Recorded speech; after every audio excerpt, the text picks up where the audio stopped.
sudah jam 1, tepat waktunya kita selanjutnya ke materi yang berikutnya, yaitu membangun koperasi berbasis kekuatan anggota sebagai pemilik dan pelanggan. Apa dan bagaimananya akan disampaikan kembali ke urutan.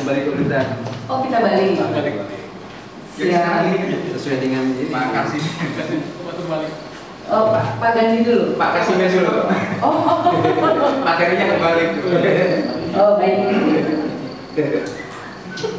Ternyata materinya mengubah persepsi anggota menjadi anggota yang modern dan berdaya saing. Disusulnya tetap Pak Kasimin. Siap. Kita applause dulu yang meriah buat Pak Kasimin. Nah, ini dia jagoannya. Baik, sebelum mulai kita bacain dulu Pak biodatanya. Namanya Pak Kasimin SDMM. Lahir di Gunung Kidul tahun 65 ya Pak? Ya. Tinggal di Pondok Ranggon, Cipayung, Jakarta Timur. Pendidikan formalnya SD SMP di Gunung Kidul, SMA di Jakarta, S1 Ekonomi Universitas Muhammadiyah, Jakarta, dan S2-nya Magister Manajemen STB Konsentrasi Marketing, lulus tahun 2006. Tepuk tangan dulu dong. Kemudian pendidikan non formalnya banyak sebenarnya udah diringkas nih kayaknya sama Bapak ya. Udah hanya di tahun 2017 dari mulai seminar internasional manajemen accounting sampai juri lomba generasi akuntansi berprestasi sampai deklat kompetensi fasilitator koperasi jasa keuangan bersertifikat. Waduh, alhamdulillah ya Pak. Pengalaman kerjanya sebagai dosen ya Pak di STIE banyak juga nih Pak. STIE Budi Pertiwi dari tahun 2001 sampai 2009 dan sampai sekarang nih ya Pak. Oke, kemudian sebagai komisaris juga di PT Utama Karya Bersama dan PT Dwi Setia Mitra tahun 2008 sampai sekarang. Alhamdulillah. Kemudian juga sebagai General Manager Koperasi Patra dari tahun 2000 sampai 2016, sebagai Asesor Kewirausahaan Industri dan Pemasaran LSPM Biska, dan sampai sekarang menjadi Fasilitator Koperasi Jasa Keuangan LSP KJK sampai sekarang. Pengalaman organisasinya sebagai Ketua 4 Dekopinda Jakarta Selatan Bidang Perdagangan dan Pangan periode 2016-2020. Sekali lagi tepuk tangan inilah instruktur kita Pak Kasimin. Mohon Pak silakan. Bismillahirrahmanirrahim. Assalamualaikum warahmatullahi wabarakatuh. Waalaikumsalam warahmatullahi wabarakatuh. Kalau tentu tak kenal tentu tak sayang ya. Jadi tadi sudah biodata yang disampaikan tadi bahwa memang saya sebagai praktisi dulu baru terjun ke kampus. Nah, dalam praktisi ini saya sampaikan kemarin menggelitik juga Pak Satibi menyampaikan dari era bagaimana sebagai anggota yang notabene harus benar-benar mengikuti perkembangan zaman saat ini. Saya waktu membangun koperasi Patra itu sejak asetnya 50 juta saya tinggalkan kemarin 2016 30 miliar sehingga kelihatannya saya harus sudah mikirkan yang senang-senang. Artinya seperti ini saya bisa silaturahmi, tujuannya surga. Jadi mudah-mudahan apa yang saya miliki ini bisa ditularkan kepada seluruh penggerak operasi. Selain itu juga saya sebetulnya sampai saat ini di DKI tahun 2018 kemarin sampai Desember ini adalah sebagai pendiklat dari angkatan pertama sampai angkatan ke-5. Artinya sekarang DKI semua bikin koperasi kecamatan ya. Sehingga dari koperasi kecamatan itu dan nantinya akan mendapatkan pendampingan kewirausahaan. Semua itu tujuannya adalah untuk membangun ekonomi kerakyatan yang nyata, artinya yang nyata, bukan hanya suatu kata-kata tapi nyata. Ternyata UKM di DKI itu jumlahnya yang saya didik kemarin 600, itu bermacam-macam. Jadi, nah dalam hal ini mari kita kembali. Saya juga belum tahu apakah kooperasinya bapak-bapak ini sudah dewasa atau masih baru atau bahkan tua. Tahun berapa berdiri koperasi ini? Ada yang anggota udah lama? Anggota berapa tahun? 2001. Udah tahu berdirinya koperasi? 15 November 92. Tanggalnya? 15 November 92. Berarti sudah cukup lumayan juga kalau ini udah 26 tahun ya. Gadis sudah harus berkeluarga, artinya sudah dewasa. Nah, untuk itu tentu perkembangan itu sangat sudah dari perjalanan sangat sudah bermanfaat sekali bagi anggota. Nah, ini kenapa saat ini Bapak dan Ibu sebagai pemilik kan anggota semua ini ya, diundang ke ruangan ini satu-satunya adalah untuk merubah apa? Ya tentu yang dirubah adalah persepsi anggota. Yang mungkin pertama adalah anggota itu seperti apa? Kita bisa ini supaya persepsi anggota ini dapat benar-benar berubah. Saya menanyakan kepada Bapak, Ibu, kira-kira ini gambar nenek-nenek, remaja atau anak-anak? Yang nenek-nenek ujung, nenek-nenek. Terus yang gadis? Gadis. Satu baru Pak. Gadis berarti yang anak-anak. Nah ini pertanyaan ini sangat menarik. Tidak ada yang berani. Satu keputusan pun ini ragu-ragu. Di sini untuk merubah persepsi kita harus berani ambil keputusan. Ya, ini bukan masalah benar, bukan masalah salah, tapi masalah merubah persepsi itu pengambil keputusan. Apakah saya harus ambil atau tidak? Nah, harusnya jelas. Tadi cuma ada 1, 2, 3, 4 yang gadis, yang anak-anak berapa tadi? Anak-anak berapa?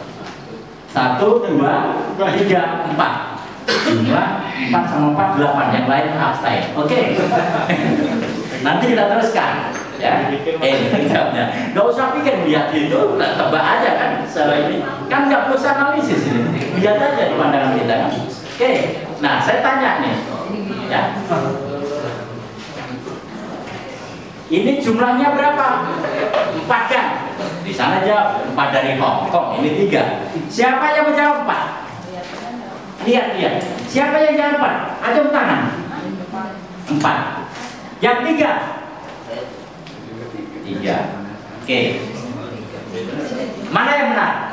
Semuanya benar.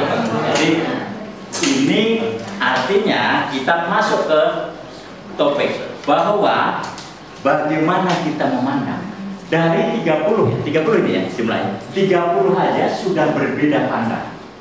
Bagaimana anggota koperasi ini? Jumlahnya berapa Pak Indro? 390. 300, 10%-nya sudah berbeda pandang.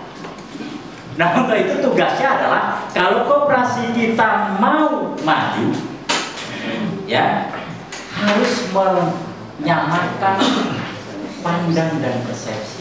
Persepsi kita harus ini. Artinya apa? Kalau kita menyamakan persepsi, mau merubah pola pikir kita, maka kita harus mau menerima keputusan bersama. Apapun yang putuskan bersama harus kita mau menerima. Dan satu-satunya adalah hanya melalui musyawarah koperasi ini, ya. Nah, karena kondisi saat ini bukan seperti masa lalu, artinya sudah globalisasi. Jadi kalau sudah global, itu tidak bisa lagi, oh itu punya saya, oh itu punya kamu. Semua bisa masuk. Coba Bapak dan Ibu, kalau kita menyimak kemarin Presiden bahwa sudah mengatakan dengan 10 miliar bisa usaha UKM di Indonesia bebas buat, bisa punya perusahaan.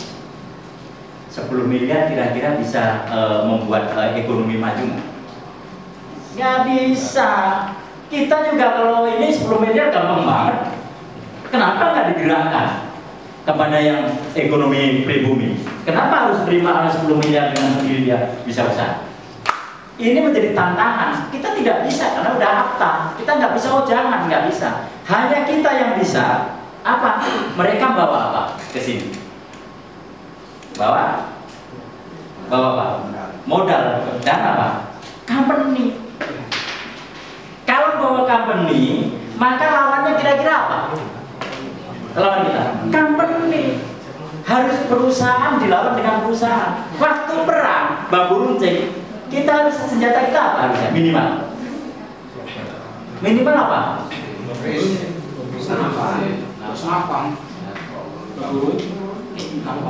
Kalau bambu runcing ya minimal kita sama. Ya bambu runcing. Kalau dia pakainya senjata, pistol, kita ya pistol. Dia bawa tank, kita harus tank. Itu baru imbang. Jangan sampai sekarang ini mereka sudah pakai bisnisnya, sudah pakai internet, yang tidak pernah lihat barang, nggak pernah lihat uang, tapi terjadi transaksi, kita masih nenteng-nenteng barang. Ingatin, ini menjadi suatu yang permasalahan yang luar biasa bagi para UKM dan pengusaha koperasi. Jadi pengalaman yang kemarin tidak lagi. Kita adalah hari ini adalah hari terakhir, besok adalah masa depan kita. Hari ini hari terakhir, kita nggak bisa bicara kemarin. Karena apa? Hari ini lebih baik daripada hari kemarin, dan hari esok lebih baik daripada hari ini. Ini prinsip. Semua mengaku itu. Maka dengan globalisasi ini kita tidak bisa lagi mengatakan, oh anggota yang mau pinjam dengan katakanlah simpan pinjam, oh harus nenteng-nenteng, terus ngantri. Sudah ketinggalan, sudah ada yang nawarin dengan ini banking cukup dengan di kontak kita mau bunganya berapa dan segala macam. Ini kan udah ketinggalan. Nah, dengan teknologi itu, dengan globalisasi itu kita bisa berbisnis bermacam-macam seluruh Indonesia. Apalagi ini perusahaan terbuka, ya, Indonya terbuka, harus diikutin, koperasinya harus juga ikut terbuka. Secara apa? Secara bisnis. Kalau secara ininya keanggotanya memang terbuka, tapi secara bisnis saya terbuka. Nah, bisa membangun juga seperti ini, ya, membangun koperasi kita ini. Jadi kita harus punya keinginan yang luar biasa untuk berubah suatu koperasi itu sendiri. Nah, diawali tahun 92 itu posisi koperasi Bapak Ibu adalah seperti ini. Anggotanya bertambah. Logikanya ini sudah tinggi, sudah bisa dinikmati oleh seluruh anggota. Tapi yang namanya koperasi karyawan, koperasi pegawai, itu adalah hidup matinya itu tergantung dari pimpinan perusahaan. Kalau pimpinan perusahaannya itu kurang mendukung, karena pengurusnya itu adalah karyawan, punya jabatan, punya job di perusahaan ini, berpihak pada siapa? Perusahaan. Namun demikian, ini bukan suatu halangan yang mutlak. Karena kalau koperasi nanti tingkatan koperasi itu sudah dari prinsip koperasi sudah dijalankan dan posisinya sudah mandiri, itu sudah tidak bisa diapa-apain. Tetapi, lanjut. Jadi dengan globalisasi itu bermacam-macam, bisa ini kita berdagang ini bebas, bisa finansial sistemnya juga. Ini sekarang buah impor Pak, kemana-mana di pinggir jalan aja digantung-gantung itu ada apa itu anggur katanya, saya baca apa benar atau tidak, katanya itu anggur yang sudah recycle, sudah pembuang-buang dari sana dan sudah pakai septisida, obat-obat racun dan segala macam yang dibawa sini dijual di pinggir jalan, sudah masuk ke ini. Tapi tetap aja namanya kita juga jarang makan anggur, yang masyarakat paling kecil dan yang murah beli apa artinya. Nah itulah tantangan buat kita, buat koperasi, bagaimana caranya buah impor ini benar-benar yang kualitas. Nah, supaya tidak impor, Maka koperasi ini harus menyatukan persepsi, harus ini paling tidak kita nggak mau beli, minimal sebagai konsumen nggak mau beli. Nah, belilah ke pasar tradisional minimal. Segar mereka sudah dibawa-bawa, tapi ini kan masalah becek dan segala macam, sehingga Pak akan mengakibatkan seluruh kita ini menjadi rantai yang selalu kecil terus, nggak pernah akan besar. Ini juga bisa kita, supermarket sudah dari luar semua, sudah dari pengkodean. Bapak Ibu masuk di ini Matahari, ya, Matahari yang sudah punya mereka sudah belanja, sudah tinggal ngambil aja, sudah nggak lagi, udah ngambil barcode, sudah ada barcode ngambil udah ngurangin ini ya. Kalau udah masukkan ke sistem barcode, sudah ngurangin rupiahnya di HP dia keluar aja, udah juga berkurang. Kapan itu? Itu sudah mulai Pak, sudah mulai. Kita tidak bisa lagi bicara, oh terus tidak mungkin kita berubah. Contohnya sudah banyak. Kodak dulu dengan berapa nggak mungkin foto HP itu bisa buat foto.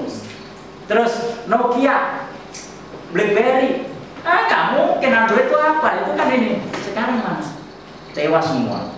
Jadi memang harus kita sikapin bersama. Jangan sampai yang kita miliki ini merasa yang paling hebat. Artinya apa? Karena terus terang aja, yang namanya Einstein, ya, yang sudah orang pintar, orang pandai, sudah itu otaknya baru digunakan berapa persen? 8%. Dibedah otaknya, diambil, diperiksa di Amerika sana, hanya 8% yang sudah digunakan. Islam sudah mengajarkan, mohon maaf yang non muslim, Islam sudah mengajarkan bahwa memang dari Quran itu bahwa tidak ada seberapanya kemampuan manusia itu dibanding apa yang seisi bumi ini yang sudah diciptakan Allah. Nggak ada, belum ada sekecil.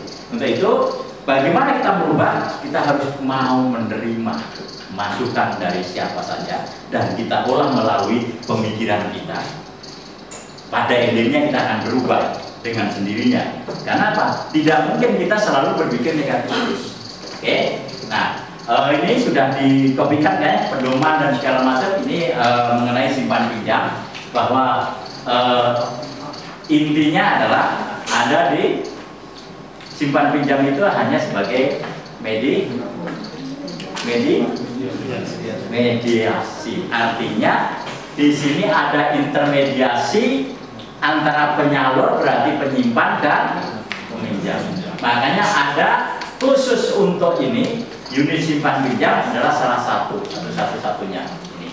Jadi KSP ini juga PP-nya aturannya PP nomor 9 tahun ini bisnisnya. Namun supaya tadi ini Bapak Ibu silahkan saja buka di ini Kementerian Koperasi, di situ peraturan sudah lengkap, sekarang sudah keluar semua, termasuk akuntansinya, semua sudah ada aturan, termasuk simpan pinjam, termasuk usaha syariah, koperasi syariah, semua sudah ada di sana. Nah ini kita ada dua pilihan, ada maju mundur, hidup mati. Kebanyakan koperasi ada di dua ini, maju atau mundur, hidup atau mati. Kalau maju berarti hidup, mundur berarti mati. Kita sepakat maju? Maju. Pasti harus maju. Kalau itu maju, itu tidak bisa sendiri Bapak Ibu. Karena apa? Ini ada pengurus, ada pengelola, ada anggota. Jadi walaupun pengurusnya hebat, profesor, dokter, anggotanya tetap dia tidak mau belanja, koperasi itu pasti mundur, ya, pasti mundur. Ya. Nah, untuk itu saya sarankan kepada seluruh yang hadir ini, mari kita mulailah setelah tadi persepsinya tadi. Ternyata baru 30 aja sudah berbeda persepsi, bagaimana 300. Nah untuk itu setelah nanti anggota Bapak ini setelah mendapatkan kita diskusi ini, maka harus bisa menjelaskan kepada kawannya. Jangan sampai nanti perbedaan langsung dilawan, enggak. Diangkat aja, karena itu emas itu, Pak. Emas itu, perbedaan itu emas. Karena emas ditulis nanti akan menjadikan suatu ramuan, jadi obat yang luar biasa buat koperasi. Jadi kalau berbeda jangan langsung diganti aja, jadikan suatu bahan menjadi satu persepsi yang baik. Nah, ini harus fokus. Ini saya katakan fokus, koperasi mengelola koperasi. Ibu bapak sebagai anggota harus fokus sebagai anggota. Jangan fokus sebagai pengurus atau fokus sebagai pengawas. Nanti ada perbedaan. Bagaimana si pengurus, bagaimana si pengawas dan sebagai anggota. Karena pengurus dan pengawas itu nantinya itu adalah bapak ibu yang pilih. Kalau dia nggak pilih nggak mewakili di sana. Nah itu makanya anggota harus fokus. Ini harus diincar atau ini harus benar-benar pecah ininya. Apa itu apelnya harus kena. Jangan sampai karena wanita di situ nantinya kan fokusnya. Jangan. Fokusnya adalah fokus yang artinya apa? Ini saya lambangkan. Ini bukan masalah fokus ya. Ini saya mohon maaf. Ini artinya begini loh Pak. Ini filosofinya tinggi. Pada saat Bapak Ibu mau belanja ke toko, ada kawan mau ikut nggak? Saya mau ke mall sana, mau cari HP. Nggak jadi ke toko koperasi, dia ngikut ke sana. Artinya itu tidak fokus. Melihat ini nggak lihat apel, tadinya kan mau lihat apel, ternyata ada yang tempat lain. Ya sudah. Artinya di sini harus fokus. Kalau saya harus belanja, harus pinjam, harus apa? Ya fokus. Jangan sampai aku menyimpan sudah ke ATM, mau transfer ke koperasi, ya giliran itu kayaknya daripada simpan koperasi, kayaknya besok itu saya mau beli A beli B, yang ini anak perlu ini. Tolong kalau memang udah mau nyimpan di koperasi, katakan nabung di koperasi, katakanlah sebulan 1 juta, ya 1 juta, fokus, pisahkan dulu 1 juta masukkan koperasi. Itu implementasinya. Jadi jangan sampai nanti kalau ada saya simpan. Harus pakai ilmu paksain. Ilmunya paksain. Jadi harus kita yang sendiri yang masak. Karena apa? Luar biasa. Jangan sampai punya perusahaan hanya dihargai dengan 50.000, dengan 100.000. Ya, mohon maaf. Karena pengalaman saya menghargai PT-PT saya itu dengan kecil-kecil itu, ternyata ya gabikan kerjaannya kecil. Setelah kita menghargai dengan menyampaikan kepada perusahaan, menyampaikan artinya modalnya besar, ternyata dapatnya gede. Artinya kepercayaan orang semakin tinggi juga. Jadi tolong kalau koperasi Bapak Ibu mau maju, ya harus dimulai dari kita. Jangan orang lain suruh percaya, jangan direktur suruh percaya. Setelah direktur baru, nanti ganti lagi direktur lain suruh percaya. Lihatkan bahwa ini loh koperasi ini mampu bekerja sama, mampu membuat efisiensi perusahaan. Gitu. Kalau tidak bisa ya sudah lain, rekanan lain. Gitu. Jadi harus diciptakan benar-benar fokus. Ya. Ini koperasi tentu sudah tadi disampaikan Pak Kris mengenai ini. Menurut undang-undangnya kita lanjut aja. Nah, koperasi sebagai badan usaha tentu ada skala usaha layak, ada profesional, ada kaidah ekonomi, ada prinsip efisiensi, ada keunggulan bersaing. Ini adalah menjadi filosofi bahwa sebagai badan hukum harus demikian. Ada konsekuensinya di badan hukum itu. Ya. Bagaimana ininya? Kalau kita bicaranya skala kecil, pasti biaya tinggi, posisi tawar lemah. Itu sudah nggak bisa dipungkiri. Kecil, bagaimana dia mau biaya murah? Omsetnya kecil, tenaga kerjanya 1. Sudah habis untuk marginnya, untungnya untuk bayaran nggak mungkin. Posisi tawarnya juga lemah. Terus yang kedua, skala besar, biaya rendah. Kenapa? Variable cost. Biaya variabel mengikuti apa? Mengikuti volume penjualan. Posisi tawar pasti kuat. Kenapa Indomaret, Alfamart bisa hidup di mana saja?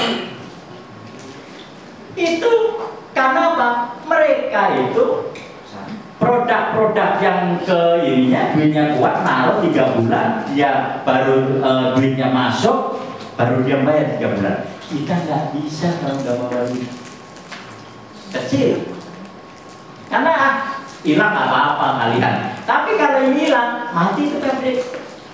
Bedanya di sana. Nah, untuk itu dengan kondisi seperti ini, mari kita merubah pola pikir kita bahwa memang persepsi kita harus bicaranya harus besar. Pemilik pelanggan, anggota ini adalah sebagai pemilik pelanggan. Nggak ada di perusahaan Bapak beli Alfamart, Indomaret, belanja ke sana, Bapak nggak akan apa-apa. Karena apa? Cuma pelanggan.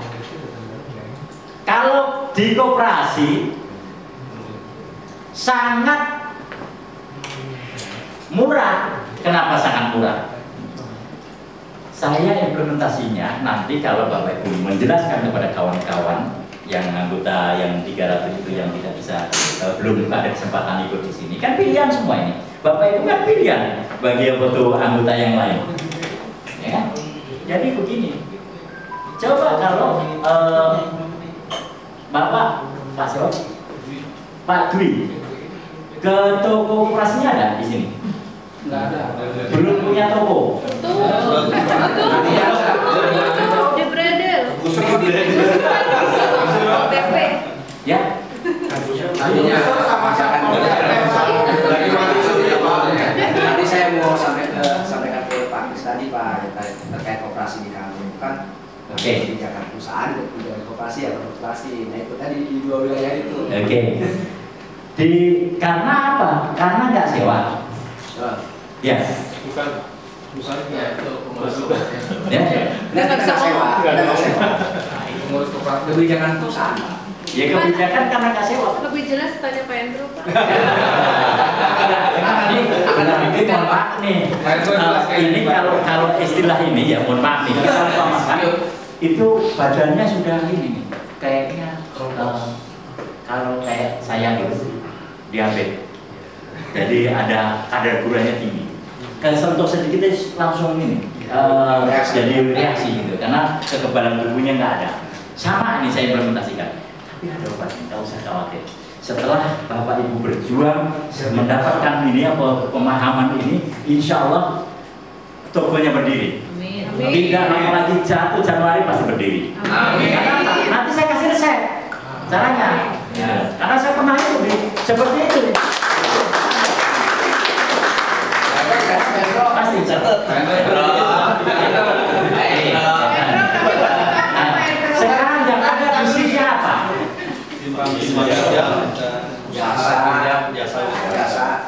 Jasa sama simpan pinjam. Nah. Terus kesejahteraan Bapak yang tidak langsung, yang langsung tercipta dari apa? Simpan pinjam doang. Biasa. Ya? Jasanya langsung Pak. Kalau toko itu langsung kesejahteraan, artinya harganya 10.000 dijual 10.100, yang 100 untuk biaya si pekerja sama sewa tempat, itu kesejahteraan langsung. Kalau semua anggota yang nggak belanja di sini, maka dia tidak dapat kesejahteraan. Divisi kesejahteraan harus ciptakan itu. Nanti disampaikan kepada ini, bikin Pak pengurusnya membuat ini presentasi ke Dewan bahwa ini loh, kita nggak mungkin. Nyatanya banyak yang Berani nggak ya? harus berani. Nanti ini benar. Saya sudah pernah lakukan. Pengurus saya nggak berani. Sudah ada manajernya belum di sini? Itu disuntik aja pakai narkoba.